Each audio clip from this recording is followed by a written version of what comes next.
सुरुवातीच्या 2 शेळ्या होत्या. 2 शेळ्याला 5 बकरं झाले. अच्छा. 5 पण बोकडेच झाले. मग ते बकरं मस्त वाटले आम्हाला. म्हटलं आता याच्यामध्ये चांगलं गाड्या.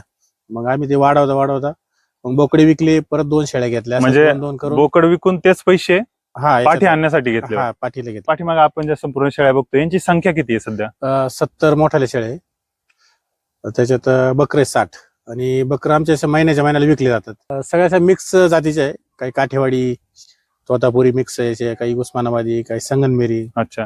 आम्ही सकाळी 6 वाजता उठून बकरं वगैरे पाजायचे. अच्छा. लहान बकरं आणि एक्स्ट्रा बकरं असं ते ती बाटलीनं दूध काढून बाटलीनं पाजायचे. एकदा बकरं पाजून झाले का झाडलोट करायची.